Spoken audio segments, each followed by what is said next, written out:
Fala galera, Gabriel aqui e hoje eu vou trazer uma análise de Bitcoin aí para vocês. Hoje a gente vai falar sobre algumas coisas aqui, a gente vai falar sobre os dados da CPI que saíram hoje dos Estados Unidos, que é a inflação, né, deles lá. Vamos falar sobre os preços do Bitcoin, força do dólar e S&P 500 e vamos falar também sobre os ataques que o Fed, o SEC está fazendo para cima do mercado de criptomoedas lá nos Estados Unidos, certo? Então, bom, bora começar aí. Primeiro vamos fazer uma análise rápida aqui. Olhando os preços do dia, o Bitcoin veio com uma alta aí de mais ou menos 3%, Ethereum 5%, a gente tem várias criptomoedas que subiram bem hoje também, ó. Cardano subiu legal, Matic subiu legal, Solana subiu legal, Polkadot. Então várias moedas aí subindo hoje, certo? Porque hoje rolou um dia muito importante para o mercado, que é quando saem os dados do CPI dos Estados Unidos, certo? Então aqui a gente tem os dados, os 6,5 são os dados do mês passado, certo? 6,2 é o que era esperado para se subir e o que subiu foi 6,4, certo? Então, foi mais ou menos, não é um CPI muito positivo, porque ele não foi nem no que era esperado pelo povo, porém ele foi menor do que o do mês passado, certo? Então não é de todo mal, e como os mercados estão subindo hoje, de todo o mercado entendeu isso como um movimento positivo, certo? Aqui algo interessante que tem para a gente ver também é esse site da CME Group, que ele mostra o que a galera está esperando pro Fed fazer com os aumentos das taxas de juros, certo? Então, para os próximos meses, o pessoal tem votado que está esperando aumento nas taxas de juros, certo? Em março, em maio também estão esperando um aumento. Em junho, aumento também. Em julho também estão esperando um aumento. Só aí em setembro e novembro eles estão esperando que as taxas de juros vão se manter no nível aqui, ó, de 525 até 550. E em dezembro, acredito que finalmente as taxas de juros vão começar a diminuir, certo? Então, isso é a expectativa das pessoas para o mercado, né? Como que o Fed lá nos Estados Unidos vai usar os juros para controlar as inflações e como a maioria das pessoas já está esperando uma alta na taxa de juros e o mercado mesmo assim está subindo, isso pode indicar que as pessoas estejam preparadas para um rally aqui mesmo com a situação da inflação e aumento de taxas de juros, certo?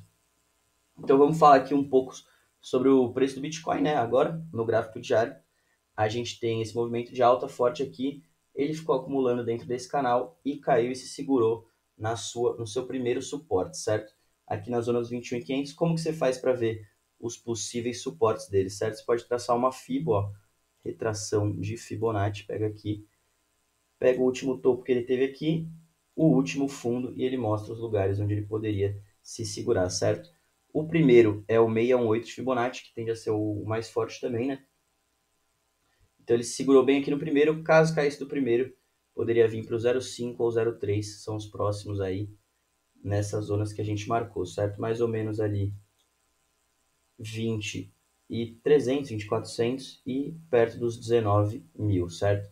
Então caso ele venha cair, ele tem essas duas zonas para segurar, ou caso ele realmente vá começar a puxar um movimento de alta, ele poderia vir primeiramente nesse topo aqui, certo? Lá nos 25 mil, ou então, caso ele rompa aqui, ele vai ter a sua próxima resistência só nessa zona, entre os 28 mil e os 31 mil, mais ou menos, certo? E se você traçar uma FIBO, você também consegue ver para cima, são os próximos alvos, certo? Ó, caso ele rompa aqui, os 25, o próximo alvo é ali nos 31. E se você traçar uma FIBO desde o topo histórico que ele teve ali no fim do ano passado, certo? Até o fundo desse ano, você vai ver que essa região também, ó, se encaixa ali exatamente nos 28 mil. Então, caso ele suba, primeiro o alvo 25 ou depois 28 aos 31, certo? Isso é o que eu estou esperando para o Bitcoin nos próximos dias. Eu acho que ele vai puxar sim um movimentinho de alta, certo? Porque a gente tem aqui, ó, o esse aqui é o Dixie, né, que é o que indica a força do dólar americano. E ele estava vindo aqui, ó, rompeu essa linha de tendência, veio aqui, está fazendo um reteste dela, para ela começar a atuar agora não como um suporte, mas como uma resistência. E se ele romper essa zona aqui, ó, fechar uma barrinha aqui, pode ser que a gente comece um movimento de baixa nesse índice aqui que é da força do dólar, certo? Se o dólar está perdendo força, os ativos voláteis aí, como o Bitcoin e ações, vão ganhar força e ganhar momento, certo? Então vale a pena ficar de olho no DIX aí. No S&P 500, a gente também rompeu essa linha de tendência, só que para cima, certo? Teve um reteste aqui, foi confirmado o reteste, eu acho que a próxima zona que eles poderiam vir buscar é isso aqui. Então, tanto o Bitcoin quanto o S&P 500 estão se desenhando com um momento de alta aí para os próximos dias. Se você ver o gráfico aqui ó, da questão da força do dólar americano, certo? Então, eu estou esperando uma alta para os próximos dias, porém, eu acho que vale lembrar esse papel aqui, ó, o Wall Street Cheat Sheet, ele fala sobre as psicologia, os ciclos de mercado e tipo as fases que rolam ao longo do ciclo, certo? Então, no começo você tem esperança, descrença, otimismo, crença, thrill, não sei o que é, euforia, complacência, ansiedade, negação, pânico, capitulação, raiva, enfim, depressão, para daí a gente voltar para a descrença e começar um novo ciclo, certo? Eu acredito que a gente esteja nessa parte aqui do ciclo, onde ele caiu, e finalmente a gente está tendo um movimentinho de alta. Parece que chegou no fundo do poço, mas a gente tem um movimento de alta para daí sim voltar para o fundo do poço, certo? E, bom, por que eu acho isso, né?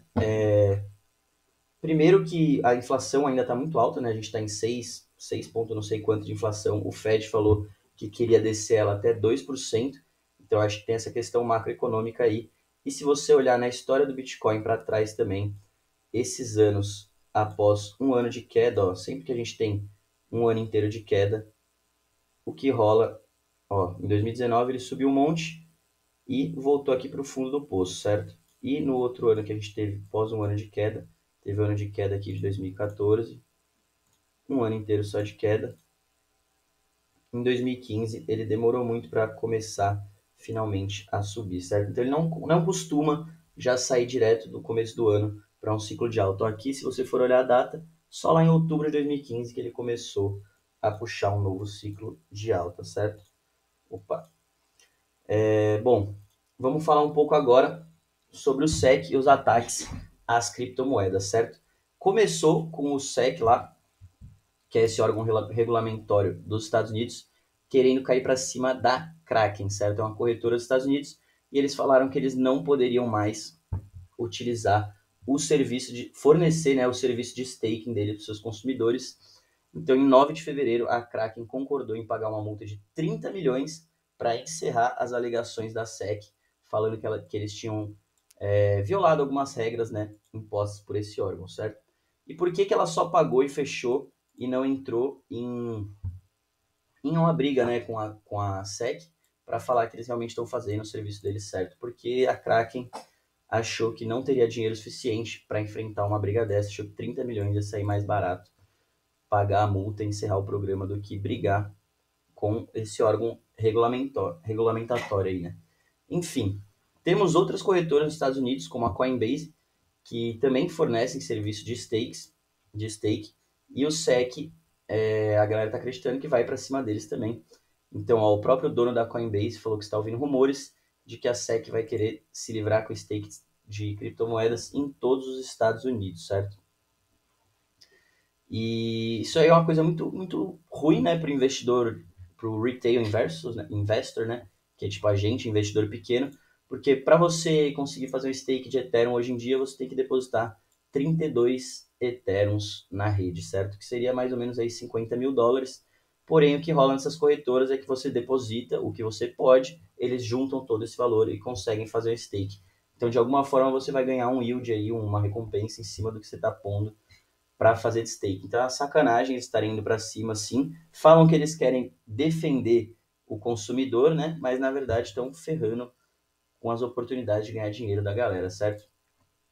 Só que aí você tem o dono da Coinbase falando que Coinbase stake services are not securities. We will happily defend this on court if it needed. Ou seja, o que ele está falando? Ele está falando que os serviços da Coinbase não são securities, que é o que eles estão acusando foi o que eles usaram, né, para apavorar aqui a Kraken, fazer eles fecharem os stakes, e que, se necessário, eles vão sim ir para o tribunal para defender o lado deles contra a SEC, certo? Então eles têm mais grana que a Kraken, então eles compraram a briga aí para defender os seus serviços de staking. Isso é muito, muito interessante, acompanhar qual que vai ser o desenrolar aí dessa situação, certo? Aqui você tem essa moça aqui, ó, a comissária Hester M. Pierce, que ela faz parte da SEC e ela mesma está criticando a atitude do órgão, né, do órgão regulamentador. O que ela falou? A SEC encerrou o programa de apostas da Kraken, né, programa de apostas é o stake, e considerou isso uma vitória para os investidores. E ela falou que ela discorda. Eu também, por causa dessa questão que a gente falou, né? Se você quiser fazer um stake de IF, você tem que ter pelo menos $50 mil e pela corretora você conseguiria fazer, certo? Bom, ela argumenta que esse programa de apostas deveria ter sido registrado na SEC como uma oferta de valores mobiliários.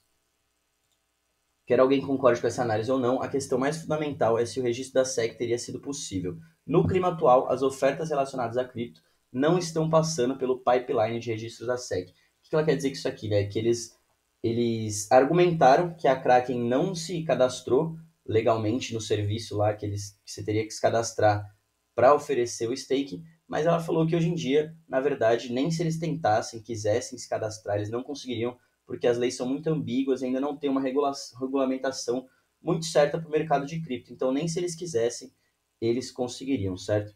Então, em vez de pensar em programas de staking e emitir orientações, novamente optamos por falar por meio de uma ação e execução. Então, em vez deles criarem uma regulamentação e trocarem ideia e falarem para eles se adequarem, eles simplesmente já caíram matando e fizeram eles fecharem o serviço de staking deles. E ela fala ainda, né, usar ações de fiscalização para dizer às pessoas que a lei é uma indústria emergente não é a maneira eficiente ou justa de regulamentar. O mais preocupante, porém, é que a nossa solução para uma violamentação de registro é encerrar totalmente um programa que atendeu bem as pessoas, ou seja, as pessoas estavam ganhando um yield ali e não vão mais poder ganhar essa recompensa nos Ethereums delas, certo? Então, essa é a questão aí com as corretoras e o serviço de stake. E agora, recentemente, eles estão atacando também as stablecoins americanas, certo? A primeira que eles vieram para cima foi a BUSD, que é a stablecoin da Binance. Então, a Comissão de Valores, a SEC, informou aos emissores da stablecoin Paxos que planeja processar a empresa por violação das leis de proteção. Quem que é a Paxos? Né? A Paxos é uma empresa regulamentada nos Estados Unidos que fornece aí que faz, né, o BUSD para a Binance. Então, eles que controlam para fazer que o BUSD está sempre pareado um BUSD com $1. Eles que fazem essa ação e eles são um órgão regulamentado, então, tipo, é um negócio certo, é um negócio seguro, porém, a SEC também caiu para cima, matando, e a Visa alega que a Binance e o SDT é um título não registrado, né, de acordo com as pessoas, então eles estão falando que é uma security lá também. Aqui fala a parada da Kraken, onde eles pagaram 30 milhões e fecharam o serviço de stake, então eles estão caindo para cima mesmo, né? Enfrentou críticas do seu próprio pessoal, que a gente viu da mulher lá, né, que falou que achou que eles agiram de forma errada. E a Paxos, então, informou que foi instruída pelo Departamento de Serviços Financeiros de Nova York a interromper a emissão de novos BUSD, certo? E realmente eles vão parar de emitir o BUSD, não vai ter mais BUSD sendo emitido. Se você quiser, você ainda consegue trocar os seus BUSDs por dólar, mas você vai estar cada vez fazendo a moeda diminuir mais e mais, certo? Não vão ter novos BUSDs no mercado. Então a SEC está aí orquestrando um ataque mesmo contra várias frentes de criptomoedas. Começou com stake, agora eles estão indo para cima de stablecoins. Tem um pessoal aí falando que provavelmente eles vão ir para cima de DeFi depois, né, alguns protocolos centralizados.